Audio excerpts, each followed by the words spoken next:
My name is Chloe, and this is the story of how my life turned upside down, not once, but twice. I guess I should start at the beginning. I was born to loving parents, Mark and Lisa Smith, in a small suburban town.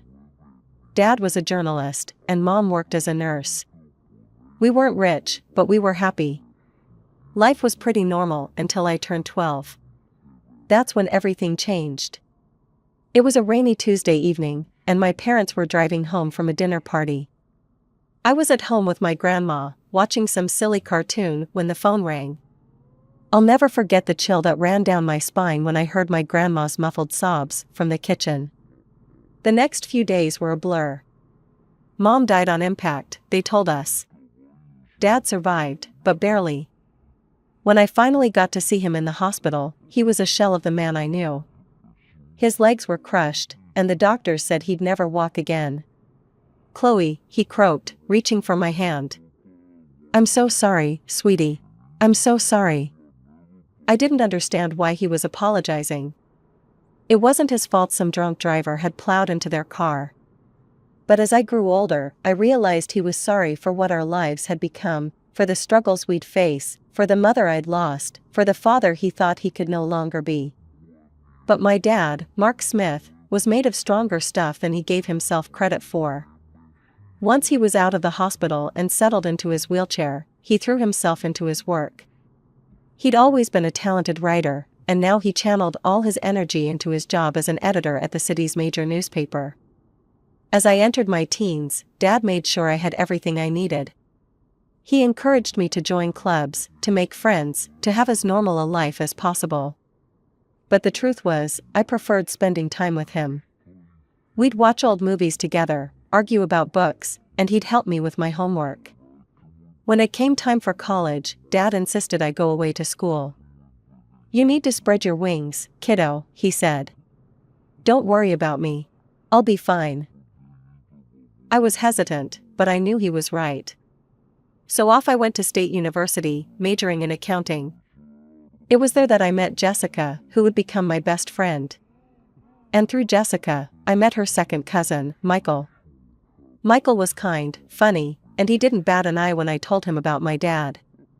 In fact, the first time he met Dad, they hit it off immediately, bonding over their shared love of classic rock. "Your old man's cool," Michael told me later. "And you're pretty amazing for taking care of him all these years." I shrugged it off, but inside, I was glowing. For the first time since the accident, I felt like maybe, just maybe, I could have a normal life.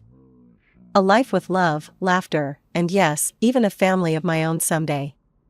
After graduation, life seemed to fall into place like pieces of a puzzle. I landed a job at the local tax service, and Michael started working as a long-haul truck driver. We dated for 2 years before he popped the question on a crisp autumn evening in the park where we had our first date. I was over the moon, but there was one thing I needed to make clear. "Yes, Michael. But I can't leave my dad. He needs me." Michael's face broke into a wide grin. "I wouldn't have it any other way. We'll all live together. Your dad's apartment is big enough for the 3 of us, right?" The wedding was small but beautiful. Dad insisted on wheeling himself down the aisle to give me away. There wasn't a dry eye in the house. As I stood there, hand in hand with Michael, I felt like I was living a fairy tale. But every fairy tale has its villains, and mine came in the form of my mother-in-law, Karen, and sister-in-law, Emily. From the moment I met them, I could tell they didn't approve of me. "So, your father is handicapped?" Karen had asked during our first meeting, her nose wrinkling as if she'd smelled something unpleasant. "He's disabled," I corrected, trying to keep my tone neutral. "But he works as an editor, Anne." "How nice," she interrupted, clearly uninterested. "Michael, darling, are you sure about this? There are so many nice girls from good families." I felt my face burn with anger and shame. Michael, bless him, immediately jumped to my defense. "Mom, Chloe is from a good family.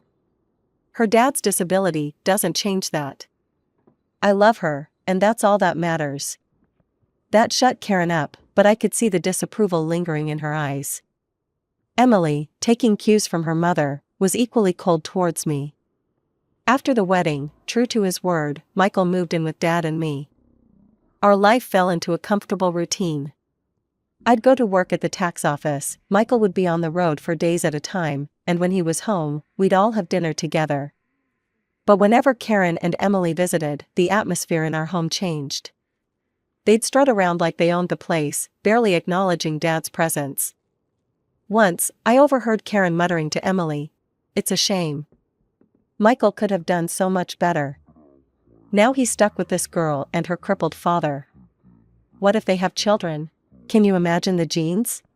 I was furious, but I bit my tongue. For Michael's sake, I tried to keep the peace. But it was getting harder and harder. One evening, after a particularly tense visit from Karen and Emily, I broke down in tears.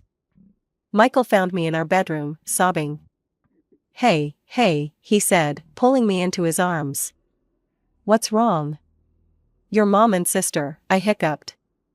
"They hate me. They think I'm not good enough for you because of Dad." Michael's face hardened. "That's ridiculous. You and your dad are my family now. If they can't accept that, it's their problem, not ours." His words comforted me, but I couldn't shake the feeling that this was just the beginning of our troubles with Karen and Emily. As the months passed, Michael's trucking business began to flourish. He was always on the road, crisscrossing the country in his big rig. I missed him terribly when he was gone, but I threw myself into my work at the tax office and spent my evenings keeping Dad company. One crisp autumn evening, as I was helping Dad into bed, Michael called. His voice crackled with excitement over the phone. "Chloe, I've been thinking," he said. "How would you feel about buying a townhouse? It would be easier for your dad to move around in a wheelchair.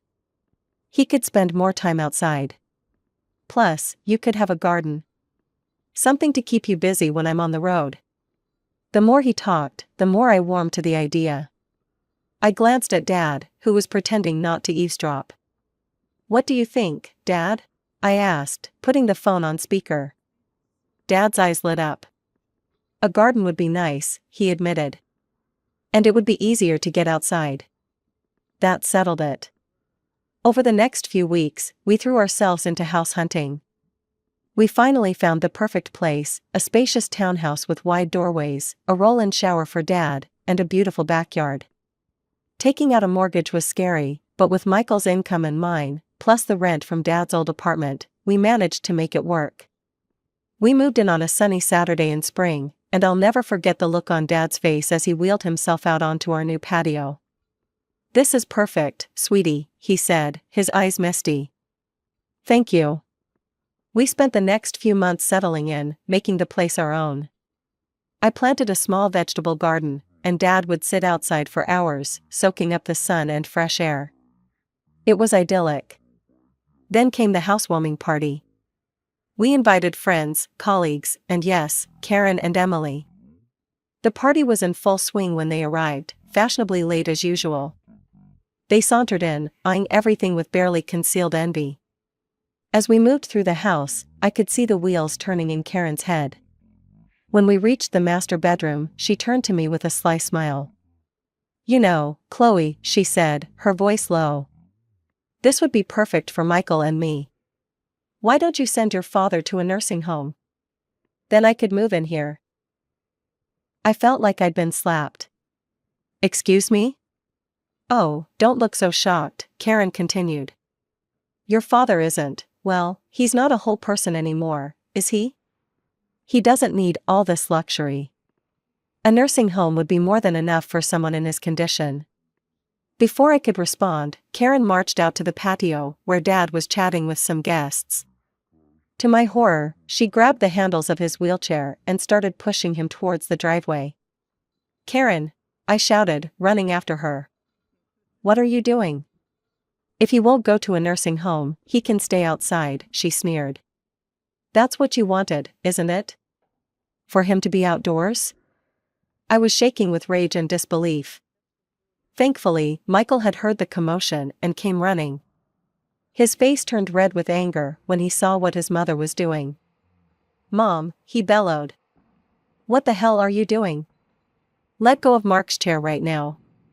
Karen looked shocked at Michael's tone. But honey, I was just. I don't want to hear it, Michael cut her off. You and Emily need to leave. Now. After they left, Michael apologized profusely to Dad and me. I'm so sorry, he said, his voice breaking. I had no idea she would. I'm just so sorry. Dad reached out and patted Michael's hand. It's not your fault, son. Some people, they just can't understand. Life settled into a new rhythm after the housewarming incident. Karen and Emily kept their distance, which suited me just fine. Michael threw himself into his work, taking on more long-haul routes to help cover our new mortgage. I split my time between my job at the tax office and tending to our home and Dad. 2 years passed in the blink of an eye. Our life fell into a comfortable routine. Michael was on the road more often than not, but when he was home, our little family was happy. Dad's health was stable, and he seemed content spending his days in the garden or working on his editing from home. Then came the call that shattered my world. I was at work when my phone rang. An unfamiliar male voice greeted me.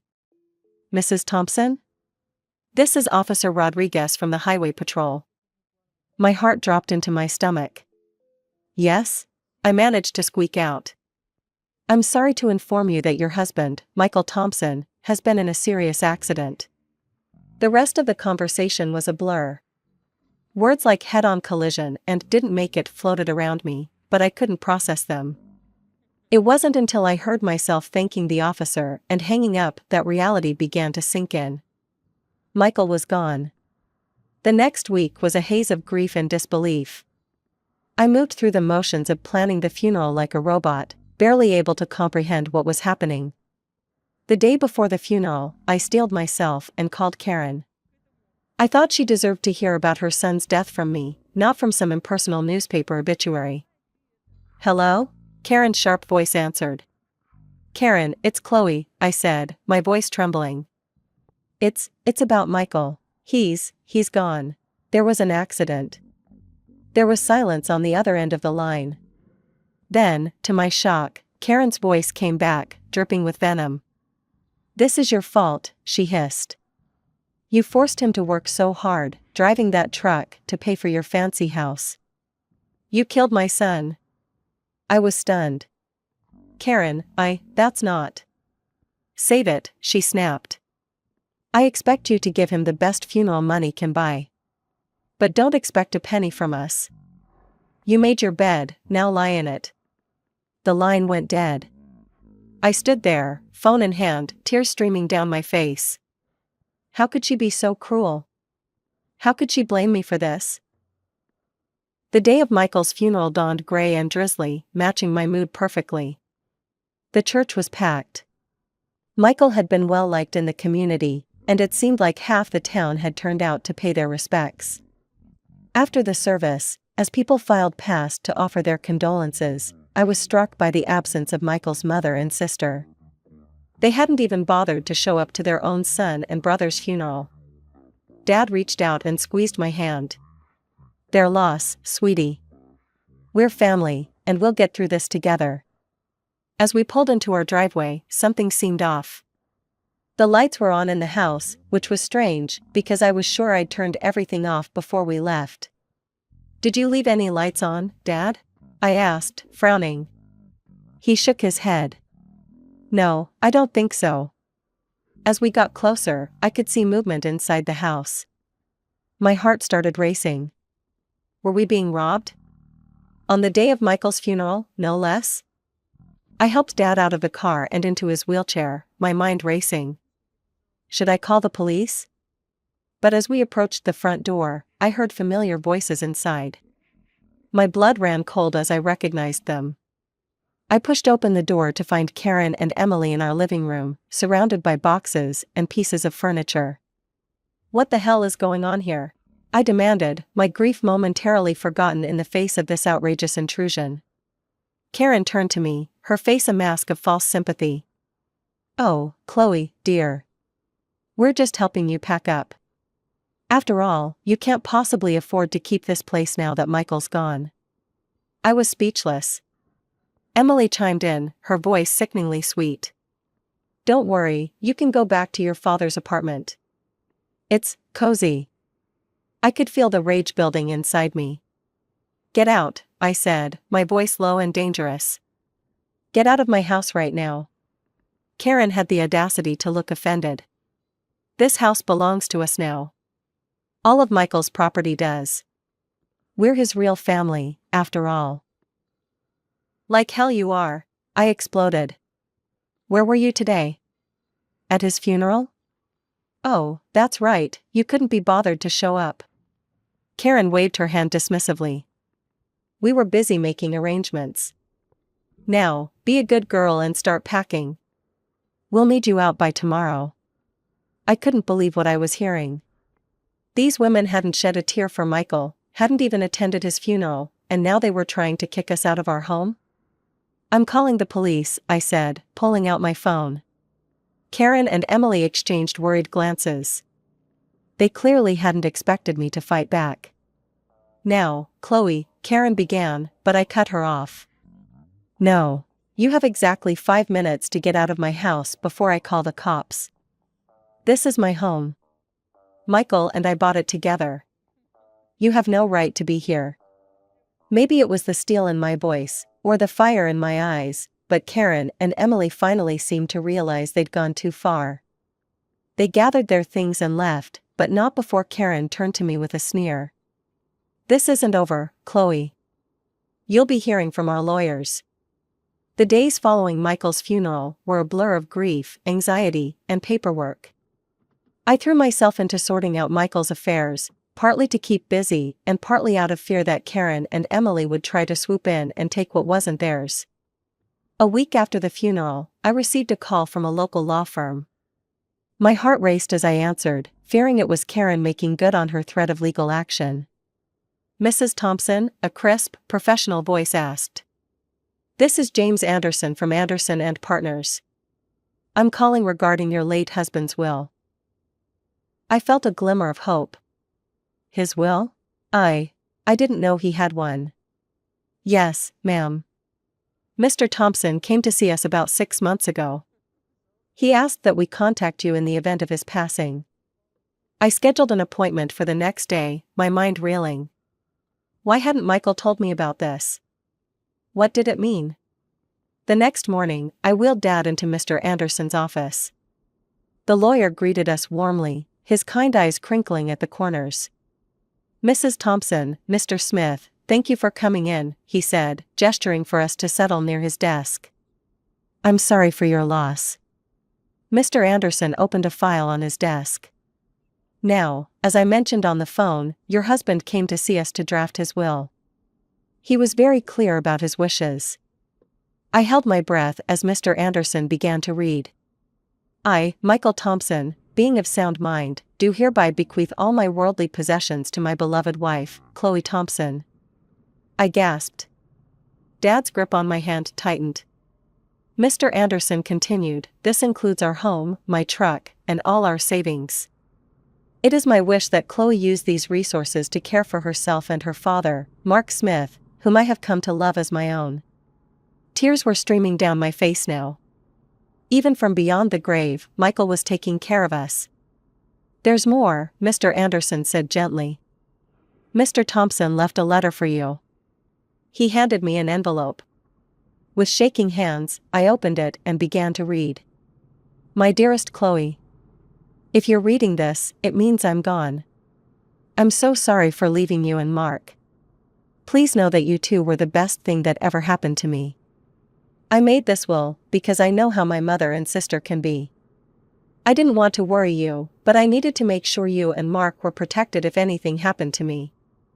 You're my real family, Chloe. You and Mark. Not them. Take care of each other. Live your lives to the fullest. And know that I'll always be watching over you. All my love, Michael. I clutched the letter to my chest, sobbing. Dad was crying too, his weathered hand patting my arm. Mr. Anderson gave us a moment before speaking again. Mrs. Thompson, there's one more thing. Your husband's truck was insured. Given the circumstances of the accident, the insurance company will be paying out the full value of the policy. I looked up, sniffling. What does that mean? It means, Mr. Anderson said with a small smile, that you'll be receiving a substantial sum. Enough to pay off your mortgage and then some. As we left the lawyer's office, I felt like a weight had been lifted from my shoulders. We were going to be okay. Michael had made sure of it. As we pulled into our driveway, I noticed a familiar car parked on the street. My heart sank as I recognized Karen's sleek sedan. Oh no, I muttered. What now? Sure enough, Karen and Emily were waiting on our front porch. But this time, I wasn't afraid. I had Michael's letter in my pocket and the strength of his love in my heart. Chloe, Karen began as we approached, her voice sickly sweet. We need to talk about Michael's estate. I stood tall, looking her straight in the eye. No, Karen. We don't. Michael left everything to me. It's all legal and official. And do you want to know why? Because we were his real family. Not you. Now, please leave. You're trespassing on my property. For once, Karen was speechless. Emily tugged at her arm, whispering urgently. With one last venomous glare, they got in their car and drove away. The weeks following our meeting with the lawyer were a whirlwind of activity. I threw myself into settling Michael's affairs, grateful for the distraction from my grief. The insurance payout came through, and true to Mr. Anderson's word, it was enough to pay off our mortgage, with plenty left over. One afternoon, as I was going through Michael's desk, I came across a small notebook. Curious, I opened it and found pages filled with his messy scrawl. It was a journal of sorts, filled with his thoughts and plans for our future. Thinking about starting a college fund for our future kids, one entry read. Want to make sure they have the best start in life. My heart clenched. We had talked about having children someday, but had decided to wait until we were more financially stable. Now, reading Michael's private hopes and dreams, I felt a fresh wave of grief wash over me. Oh, Michael, I whispered, clutching the notebook to my chest. We had so many plans. That night, I tossed and turned, unable to sleep. My mind kept drifting to the journal, to the future we'd never have. When I finally drifted off, I dreamed of Michael. He was smiling, holding out his hand to me. It's okay, Chloe, he said in my dream. Everything's going to be all right. I woke up the next morning feeling different. I couldn't quite put my finger on it, but something had changed. As I got ready for work, a wave of nausea hit me. I barely made it to the bathroom in time. But as the days went by, the morning sickness persisted. At first, I chalked it up to stress and grief. But a small voice in the back of my mind whispered another possibility. Finally, after a week of this, I found myself standing in the pharmacy aisle, staring at pregnancy tests. With trembling hands, I bought one and hurried home. The 3 minutes I waited for the result were the longest of my life. When I finally looked at the test, I saw 2 clear blue lines. I sank to the bathroom floor, a mix of emotions overwhelming me. Joy, fear, grief, hope, they all swirled together in a dizzying cocktail. Chloe? Dad's voice came through the door. Everything okay in there? I opened the door, tears streaming down my face. Dad's expression immediately changed from concern to alarm. What's wrong, sweetie? He asked. I held up the test, my hand shaking. I'm pregnant, Dad. I fell into his arms, sobbing. He held me, stroking my hair like he used to when I was a little girl. It's okay, he murmured. It's going to be okay. You're not alone, Chloe. And this baby is a gift. A piece of Michael that will live on. His words struck a chord in me. This baby was a part of Michael, a continuation of our love. Suddenly, the fear began to recede, replaced by a fierce determination. You're right, I said, wiping my eyes. This baby is a gift, and we're going to be okay. Dad smiled, his eyes crinkling at the corners. That's my girl. Now, let's get you something to eat. You're eating for two now, after all. As we made our way to the kitchen, I felt a sense of hope blooming in my chest. Yes, the road ahead would be challenging. But with my father by my side and Michael's child growing inside me, I knew we could face anything. As my belly grew with our child, I found strength I never knew I had. Dad was my rock, always there with a kind word or a helping hand. We settled into a new routine, just the two of us, eagerly anticipating the arrival of the newest member of our little family. One sunny afternoon, as I was tending to the garden Dad and I had planted together, I heard a car pull up. My heart sank as I recognized Karen's sedan. What could they possibly want now? I made my way to the front of the house, one hand instinctively cradling my swollen belly. Karen and Emily stood on our porch, looking uncomfortable and slightly desperate. "Chloe," Karen began, her voice lacking its usual sharpness. We need to talk to you." I raised an eyebrow but said nothing, waiting for her to continue. Emily chimed in, her eyes darting around nervously. "We've hit some hard times. We were wondering if we could stay in your father's old apartment. Just until we get back on our feet." I couldn't believe what I was hearing. After everything they'd put us through, they had the audacity to ask for more? "I'm sorry," I said, my voice firm but calm. "That's not possible. I don't want to communicate with you anymore." Karen's eyes narrowed as they fell on my pregnant belly. Her face contorted with a mix of shock and disgust. You're pregnant?" she spat. "Already? You little prostitute. I can't believe you've already found a new man. Michael's body isn't even cold in the ground." I felt a surge of anger, but I pushed it down. I didn't make excuses and say that it was Michael's child. I didn't want my baby to have such a grandmother and aunt. Instead, I smiled, a small, secretive smile that seemed to unnerve Karen even more. "My personal life is none of your concern," I said calmly. "Now, I think it's time for you to leave." Karen looked like she wanted to say more, but something in my expression must have stopped her. She turned on her heel, grabbing Emily's arm. I watched as they drove away, feeling a sense of peace wash over me. I had stood my ground, protected my family, and maintained my dignity. Michael would have been proud.